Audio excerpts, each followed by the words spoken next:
postpartum. Juste j'aimerais savoir c'est quoi en fait le postpartum.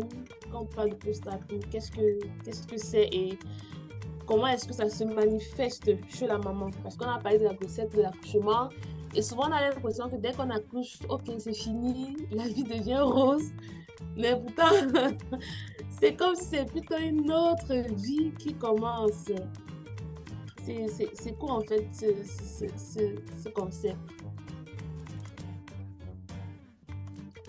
Bon, le postpartum, on va définir ça simplement, hein. C'est la période qui suit l'accouchement où le corps rentre encore sous les effets des hormones relatifs à la grossesse. Mhm. Donc, vous accouchez certes, mais il y a un certain temps que le corps prend pour rentrer dans l'ordre, comme on peut dire, pour que tout redevienne normal. Mhm. Maintenant, la durée a été fixée à 6 semaines, donc banalement 42 jours. Mais selon certaines études, on peut dire que c'est bon, c'est fini pour la grossesse environ 6 mois après. Mhm. 3 à 6 mois après. Mais le postpartum, on va vous demander de venir faire les visites et se rassurer qu'il n'y a pas de problème. On le définit sur 42 jours. Ok. Donc, Et- oui. généralement, le postpartum, on a les modifications du corps. La première des choses qu'on remarque, c'est les seins qui ont pris du volume. À un moment, on va voir comment il y a du lait qui sort quand l'enfant va téter. L'autre modification qu'on se rencontre, il y a comme une petite boule un peu dure dans le ventre, qui est notre utérus qui était d'abord gros, l'enfant est sorti. Mais il reste là parce que, comme on s'est dit, Dieu ne fait pas tout brutalement, c'est toujours progressif. Donc, l'utérus va rentrer progressivement dans sa région initiale qui est en dessous de l'os, comme vous ne le sentiez pas avant. L'autre modification qu'on se rend compte, c'est qu'on voit au niveau de ces garnitures, il y a du sang au départ. Après, ça devient un peu rose. Après, ça devient jaune. Ça dure chez certaines dames en moyenne 14 jours. Chez d'autres, ça peut aller jusqu'au retour des couches. En fait, c'est parce qu'il y a eu de nouveaux vaisseaux qui se sont créés pour qu'il y ait la communication entre la mère et le bébé. Donc, quand le placenta va sortir, ces vaisseaux-là vont se fermer au fur et à mesure, qui vont expliquer pourquoi il y a les différentes modifications. Donc là, c'est les principales modifications chez la maman. Maintenant, bon, il faut qu'elle s'adapte au cri du bébé, il faut qu'elle s'adapte à l'alimentation récurrente, il faut qu'elle pense aussi à manger équilibré parce que l'enfant, en quelque sorte, consomme ce qu'elle consomme quand c'est de l'allaitement maternel. Et il y a aussi l'hygiène, tout ça, c'est... Je ne sais pas si je dois insister sur un point en particulier. Bon, je crois que tu as pu parler de ces points. Mais maintenant, le truc, c'est lorsqu'on parle donc de dépression postpartum, qu'est-ce que c'est? Avant peut-être qu'on ne traverse l'autre, j'aimerais dire que Oui, maman. comme le docteur a dit, le postpartum, c'est qu'après l'accouchement, il faut que ton corps reprenne la forme de ton organisme de départ. Et c'est un moment qui peut être pour certains très désagréable, pour d'autres, ça passe quand même. Déjà, il faut d'abord savoir que comment l'accouchement, c'est quoi? L'accouchement, c'est que quand il y a délivrance, le bébé sort d'abord, puis c'est le placenta. Donc, parfois, il ne faut pas, dès que l'enfant sort, il y a le placenta et peut-être qu'on est passé dessus, il peut y avoir des déchirures faites soit par le bébé, soit par le médecin, qui sont obligés, parce qu'il y a les femmes qui pensent que c'est pas obligé, c'est obligé d'être recousu. Ça peut faire mal, même pas, ça fait mal. Certains en anesthésie. Il y a dans certains centres où ils anesthésient. Je ne sais pas si ça a des inconvénients, c'est le docteur qui peut dire, d'autres pas. Et parfois, toute cette phase d'accouchement, quand ça a été compliqué pour les femmes, ça peut faire ce qu'on gère très mal le postpartum parce qu'on est un peu traumatisé par tout ce qu'on a vécu pendant l'accouchement. Donc, mais c'est quelque chose, on passe tous par là. Et c'est pour ça qu'on regarde parfois la tension. Quand on finit l'accouchement, la femme est suivie.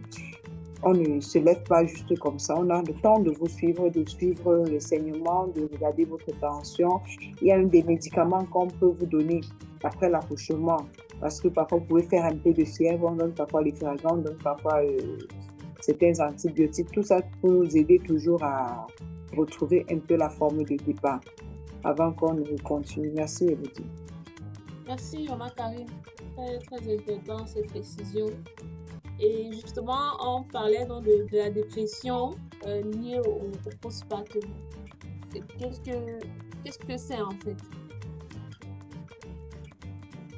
Bon, on va décrire banalement, hein, simplement encore.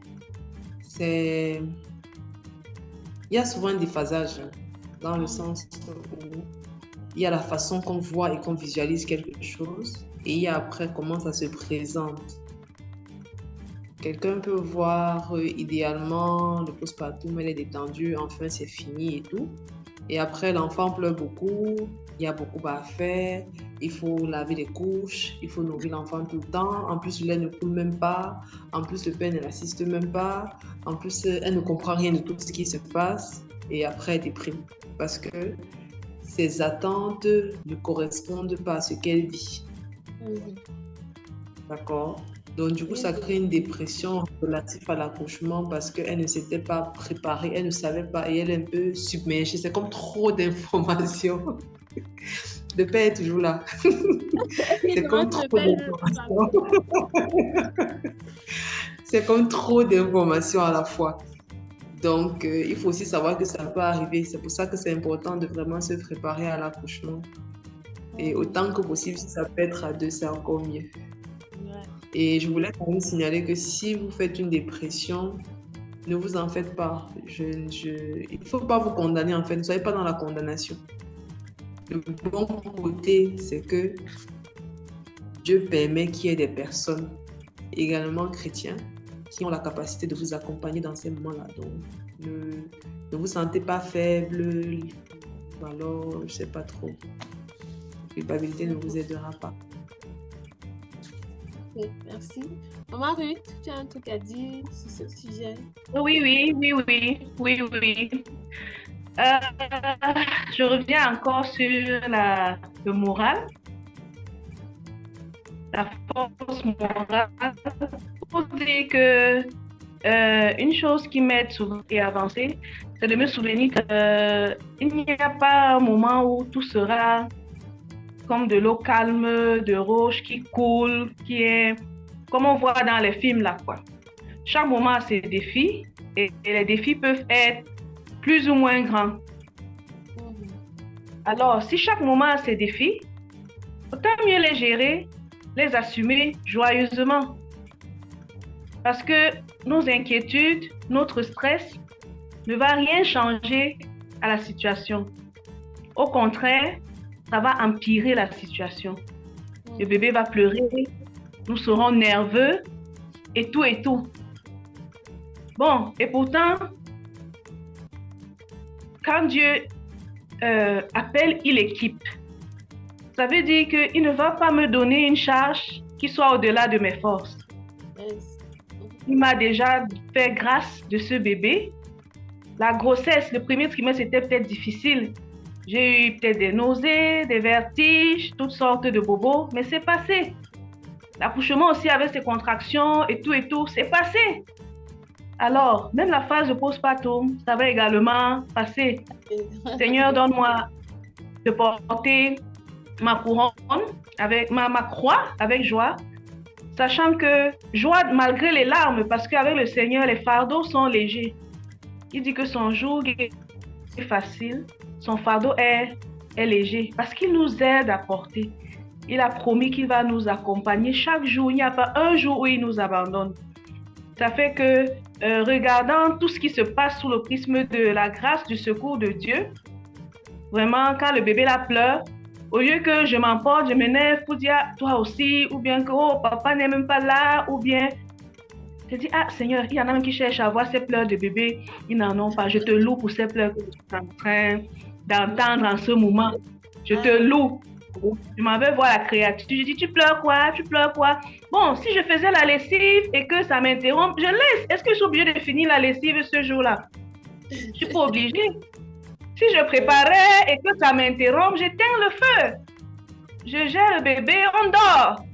On se réveille quand les autres rentrent. Si le repas n'est pas prêt, on boit le tapioca. Bref, j'ai pas besoin. J'ai pas besoin de porter des pressions et des pressions. En fait, moi, j'aime vivre ma vie de manière légère et dans l'action de grâce pour tout ce qui se passe. C'est comme tu peux sortir, tu dois arriver au marché, il commence à pleuvoir. Rends grâce à Dieu. Il pleut et puis quoi? Si tu peux, tu vas sous la pluie, tu achètes ce que tu as acheté, tu rentres, tu te sèches, tu fais ce que tu as à faire. Tu t'énerves, ça ne change rien. La pluie peut même augmenter. Tu peux également prier le Seigneur de t'accorder la grâce de stopper cette pluie. Il peut t'exaucer et tu lui évolues.